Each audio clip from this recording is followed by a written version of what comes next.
y'all tuned into the greatest. What y'all wanna do? Don't you know we always coming through? Me and my crew, let me hear you say fire up.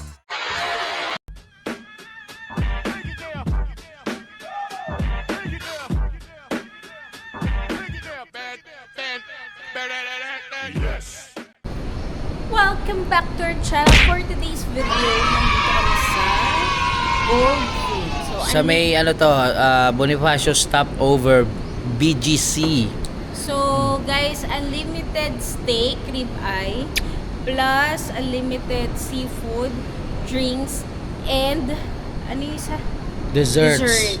Ayun. So, ang kanilang presyo ay 888 tsaka 1188. So, ang aming i-feature today is yung 888 lang. So, kung gusto nyo makita yung kanilang mga ino-offer, keep on watching!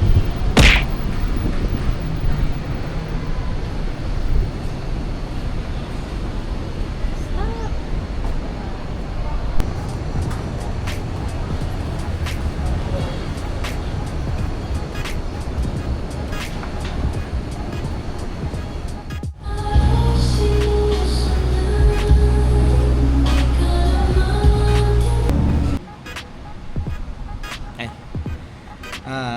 Ano ba to?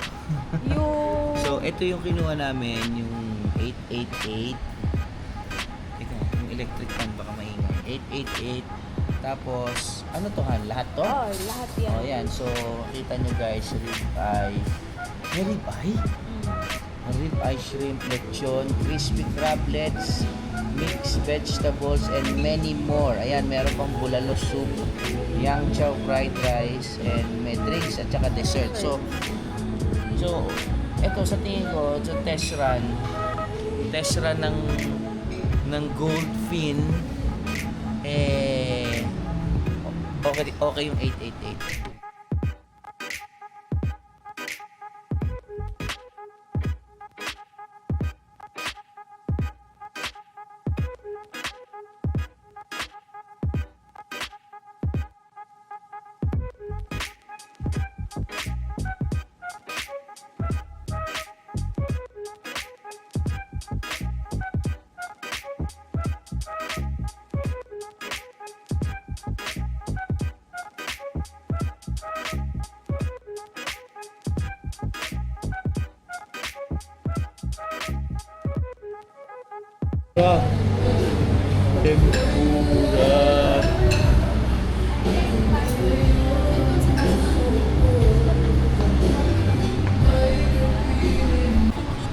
Okay guys, yung pasta, in-order siya.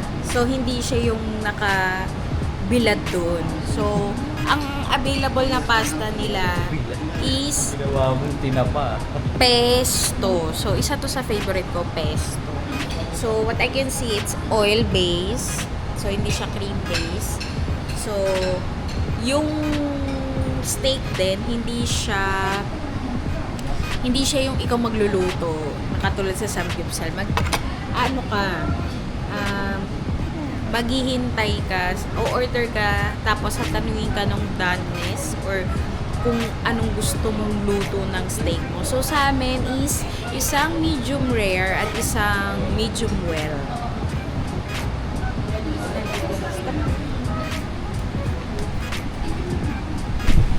Isang medium rare, saka medium rare. Medium rare. Okay guys, hinihintay pa namin yung steak. So, habang hinihintay namin yung steak, titikman na ni Donler itong mga pagkain nandito. So, anong uunahin mo? Masarap! Ay, wala pa pala. Tempura. Tempura, syempre. Ang laki ng Ay, bakit sa tempura may kagat na? Ilan nga? Kaya nagatan mo. Yung tempura may kagat na. Pakita mo naman yung mukha ko, Han. Hindi naman yung tempura pinapanood yan yung mukha ko.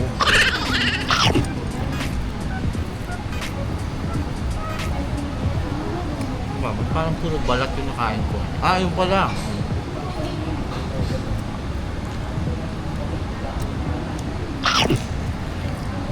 Sarap talaga. Sino naman ang naka-invento ng tempura? Sino ba? Hapon? Hapon ba ang naka-invento ng tempura? Sila sa kanila galing. Galing. Ito masarap, pero nasa medyo gitna yung laman. So, unang makakagat mo ba lang? Ito. Ang tagan. Ay, wala akong kutsara. Ito. Ito guys, burger steak. Yung inamoy. Itutok mo sa mukha ko. Yung burger steak na to, amoy ko pala masarap na, pero tingnan natin. Uy! Ang sarap yung sauce. Ito masarap. Para siyang... Natikman ko na to eh. Para siyang Angus burger steak. Masarap. Masarap. Tika mo.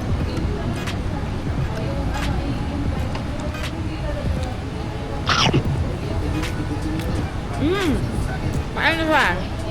Pero siyang rosemary. Rosemary, yun. Rosemary. So, next is yung beef yakiniku. Yung beef yakiniku, guys. Konti lang muna yung kinuha ni Madam kasi hindi masarap. Tikman natin. Ito ba, Han? Ito yung mga side dish lang doon. Hindi pa ito yung main. Yung steak ang yung main. Bakit ang tagal? Baka naman hinuhuli pa yung main.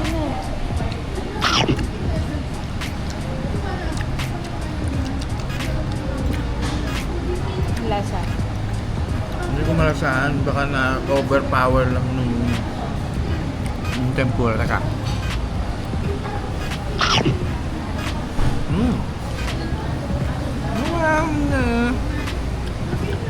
It's there. Saks lang. Pero hindi siya mind-blowing kagaya ni rosemary beef burger steak.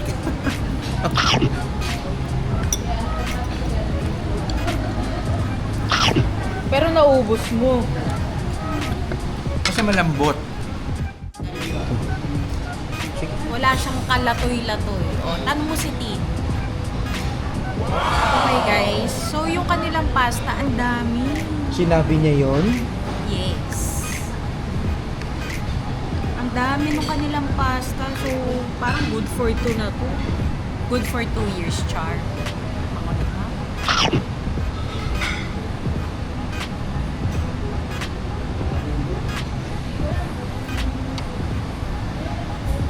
Yung kanilang pasta, ang sarap. Alam mo kung bakit siya masarap? Alam mo kung bakit siya masarap? Kasi lasang-lasa ko yung pesto. Tapos, olive oil. Talagang hindi siya tinipid. Ayan mo, tinan mo. Hindi tinipid yung sauce. Saka, alam mo kung bakit siya masarap? Kasi hindi siya nakabilad. Naka-what? Nakabilad. Diba usual kasi ng mga Bagong luto. mga buffet, nakabilad yung kanilang pasta. Okay? So, nilalamig na yung kanilang mga noodles. So, yung kanilang pasta noodles, al dente, tapos, hindi overpowering yung kanilang pesto. Tsaka,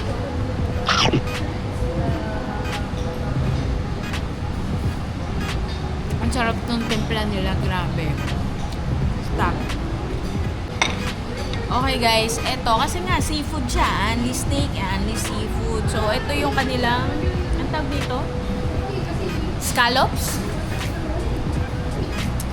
So titikman natin to.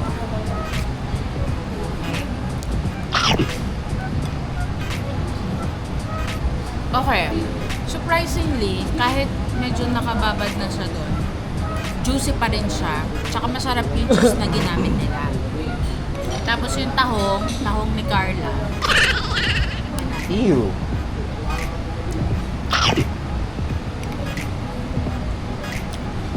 Okay.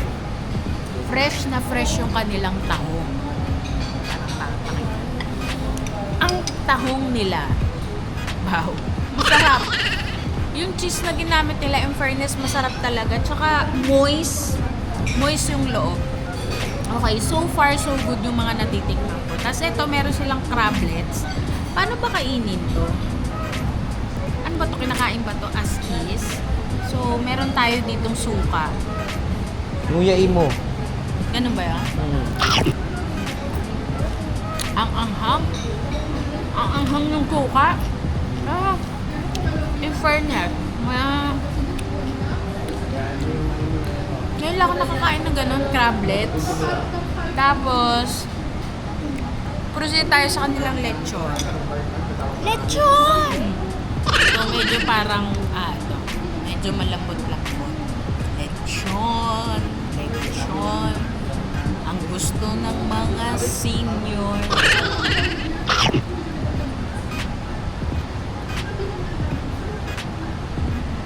Kita nyo? Humihiwalay, ibig sabihin, malambot. So, yung crispiness niya, hindi na ganun, pero malambot.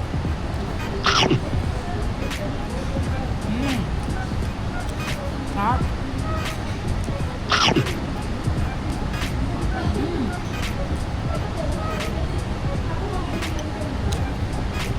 Sarap tikman ng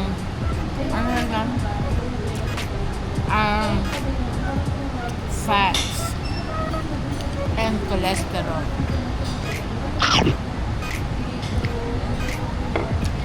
Ano ba? Meron silang yang chow.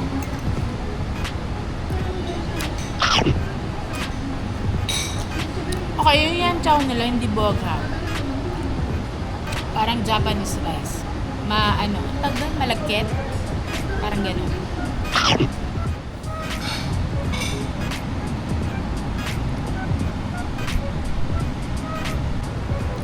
Okay guys, wala akong lipstick. So ito yung kanilang yakitori, chicken yakitori. So, meron siya, pag ano siya, ino-order din siya doon sa loob. So, tikman natin to.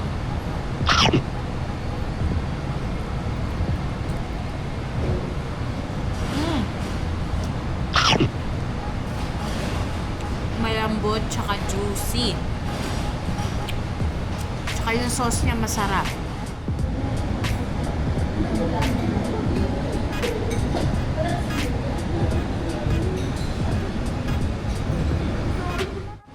Okay guys, ako naman, try it.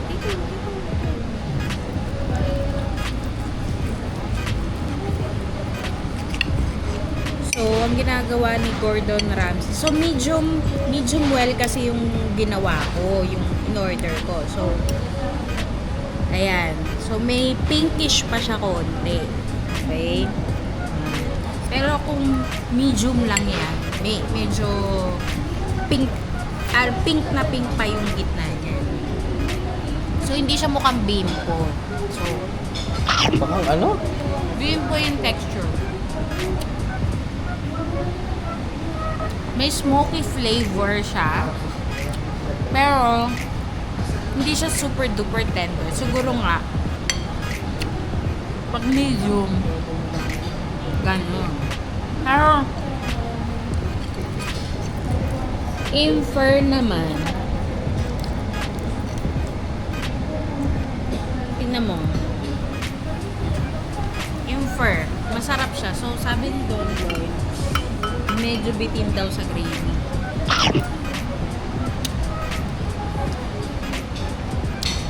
Yung gravy, sucks lang.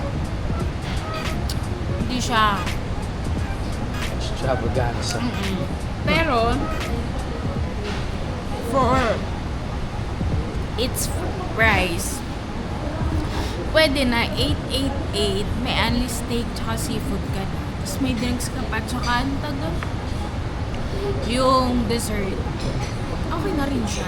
Kasi syempre, hindi ka naman ng Wolfgang level na steak. Pero, ang gamit nila, nung nakita ko dun sa is Brazilian.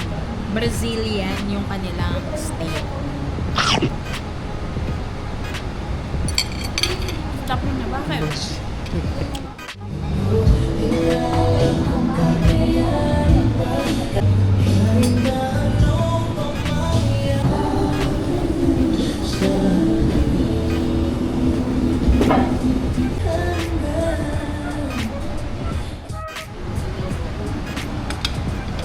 Oh,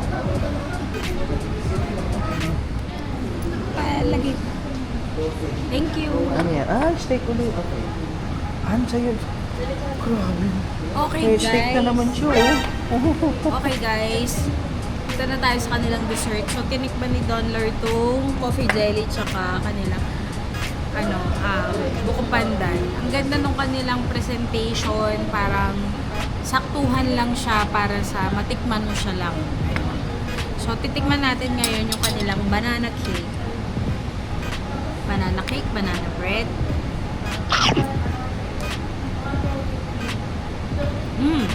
Masarap yung kanilang banana cake. Masarap siya, in fairness. Moist. Hindi siya, yung texture niya, mamasa-masa. Tapos,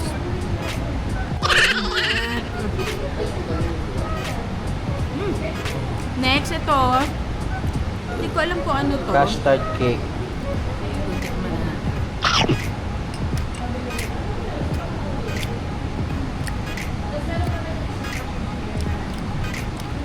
Hindi siya maintindihan pero masarap. Custard cake nga.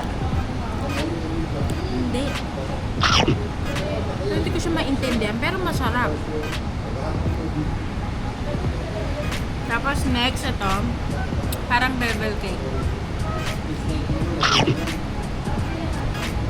Ito chewy. Chewy yung texture niya. Tapos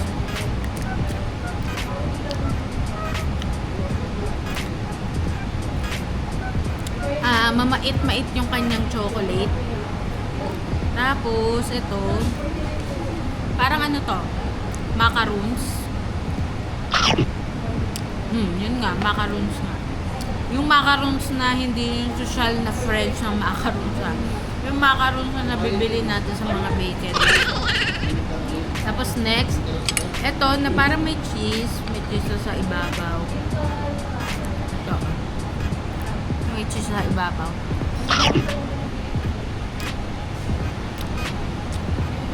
Sponge cake, pero